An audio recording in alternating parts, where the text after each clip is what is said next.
샬롬, 하나님과 동행하는 새벽기도회 달라스 임마누엘 교회 권성철 목사입니다.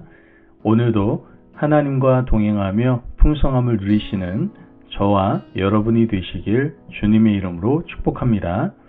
오늘 말씀은 민수기 35장 9절에서 15절까지의 말씀입니다. 여호와께서 또 모세에게 말씀하여 이르시되 이스라엘 자손에게 말하여 그들에게 이르라. 너희가 요단강을 건너 가나안 땅에 들어가거든 너희를 위하여 성읍을 도피성으로 정하여 부지 중에 살인한 자가 그리로 피하게 하라. 이는 너희가 복수할 자에게서 도피하는 성을 삼아 살인자가 회중 앞에 서서 판결을 받기까지 죽지 않게 하기 위함이니라. 너희가 줄 성읍 중에 6을 도피성이 되게 하되 세 성읍은 요단 이쪽에 두고 세 성읍은 가나안 땅에 두어 도피성이 되게 하라. 이 6 성읍은 이스라엘 자손과 타국인과 이스라엘 중에 거류하는 자의 도피성이 되리니 부지 중에 살인한 모든 자가 그리로 도피할 수 있으리라. 아멘. 하나님의 말씀입니다. 여러분, 우리가 하루를 시작할 때 마음속에 은근히 자리 잡는 그런 두려움이 있습니다. 이번에 또 실수하면 어떡하지? 한번 잘못하면 관계가 무너질 것 같은데, 내가 감당할 수 없는 일이 벌어지면 어떡하지? 우리는 결과가 너무 빠르고 냉정한 세상에서 살다 보니까 실수와 실패 앞에서 늘 긴장을 합니다. 그래서 마음이 점점 메말라지게 되죠.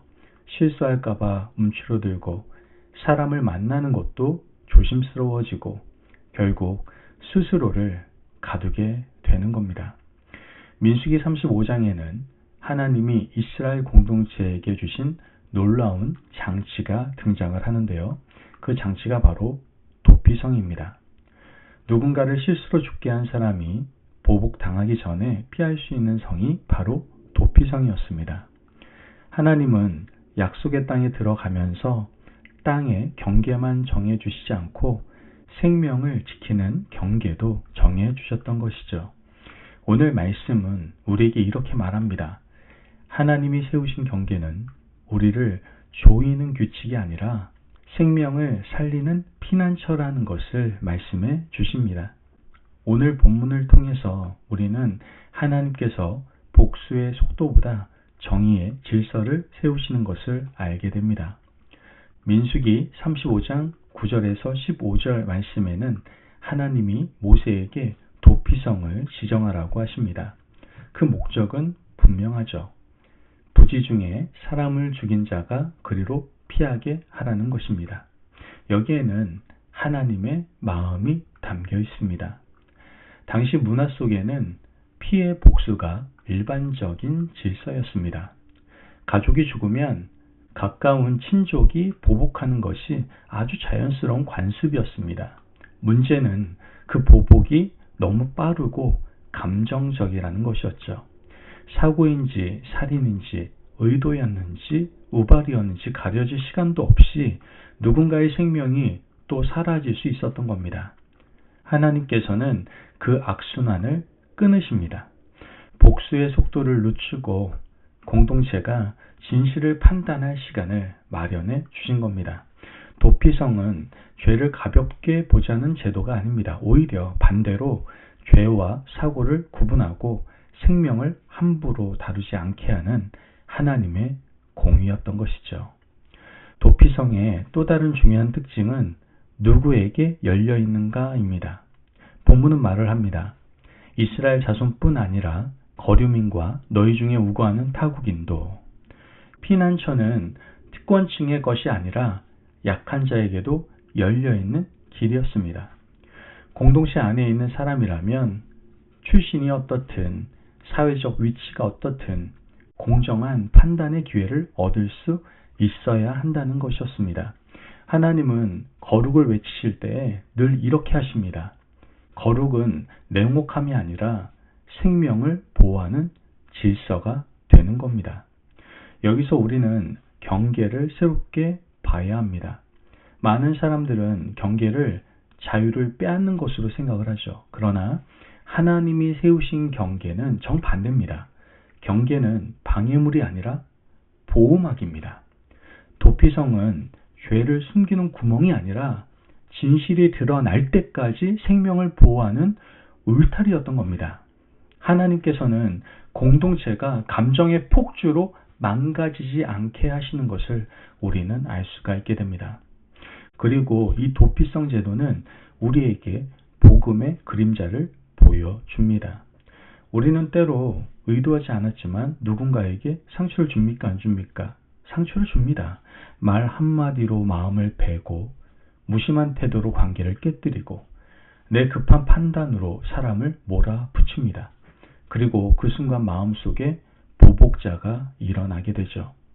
세상이 우리를 정죄하고 사람들의 시선이 우리를 몰아세우고 무엇보다 내 양심이 나를 추격합니다. 그때 하나님은 왜 그랬어? 라고 묻지 않으십니다. 먼저 길을 열어주신다라는 것이죠. 피할 곳이 있다. 도망칠 곳이 아니라 살 길이 있단다. 우리가 신약의 빛 아래에서 이 말씀을 읽을 때 우리는 분명히 보게 됩니다. 그리스도께서 우리의 참 도피성이 되신다는 사실을 우리는 보게 되는 것이죠. 주님 안에서 우리는 정죄를 잠시 피하는 것이 아니라 진짜 심판을 통과하는 은혜를 얻습니다. 도피성은 시간을 벌어주는 곳이라면 십자가는 내 생명을 주는 곳입니다. 하나님은 단지 우리의 사고를 처리하시는 분이 아니라 죄인에게 피난처를 주시는 은혜의 하나님이시다라는 것이죠. 여러분, 오늘 말씀을 우리 마음에 새기며 우리가 어떠한 삶을 살아가야 될까요? 먼저 급한 정죄를 멈추고 판단의 시간을 하나님께 드려야 합니다. 누군가의 실수, 가족의 말, 동료의 태도에 즉시 반응하기 쉬운 시간이 바로 아침입니다. 그러나 하나님은 복수의 속도를 늦추셨습니다. 우리도 오늘 한 번만 즉시 결론을 내리지 말고 기도로 숨을 고르시기를 바랍니다. 주님, 제가 감정으로 칼을 휘두르지 않게 해주세요 라고 기도하시고 판단의 시간을 하나님께 드릴 수 있는 시간 되시기를 바랍니다. 또한 내 마음이 쫓길 때 주님께 피신하시길 바랍니다. 죄책감, 불안, 후회가 추격할 때가 있습니다. 그럴 때 우리는 흔히 더 숨거나 더 합리화를 하게 되죠. 그러나 믿음은 도망이 아니라 피신입니다. 오늘 아침 주님께 이렇게 말해 보십시오. 주님, 제가 여기로 피합니다. 저를 살려주세요. 이 짧은 기도가 도피성의 문이 될 수 있다는 것이죠. 마지막으로 내가 누군가에게 피난처 같은 사람이 되시기를 바랍니다. 가정에서, 직장에서, 교회에서 누군가 실수했을 때 그 사람을 몰아세우는 보복자가 되지 말고 진실을 위해 시간을 주는 사람, 회복을 위해 길을 열어주는 사람이 되시길 바랍니다.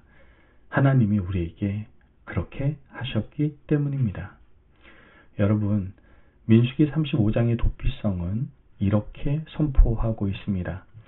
하나님은 감정의 폭주로 공동체가 무너지게 두지 않으시고 진실과 공의를 위해 시간을 마련하시며 무너지는 사람에게도 살 길을 열어주시는 분이십니다.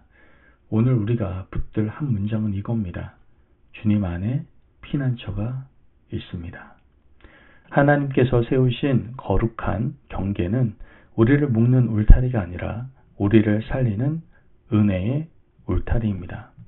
그러므로 오늘도 그 경계 안에서 참 자유를 누리며 생명을 살리는 하루가 되시기를 주님의 이름으로 축복합니다. 아멘. 기도하겠습니다. 사랑이 많으신 하나님 감사합니다. 오늘도 우리에게 귀한 말씀에 은혜 허락하심을 감사합니다. 하나님, 제 마음이 급한 정죄와 분노로 달려가지 않도록 붙들어 주시옵소서. 실수와 상처 앞에서 복수의 속도가 아니라 주님의 공의를 따를 수 있도록 우리를 인도하여 주옵소서. 죄책감과 두려움이 저를 추격할 때 그리스도 안으로 피신하게 하시고 십자가의 은혜로 저를 새롭게 하여 주옵소서.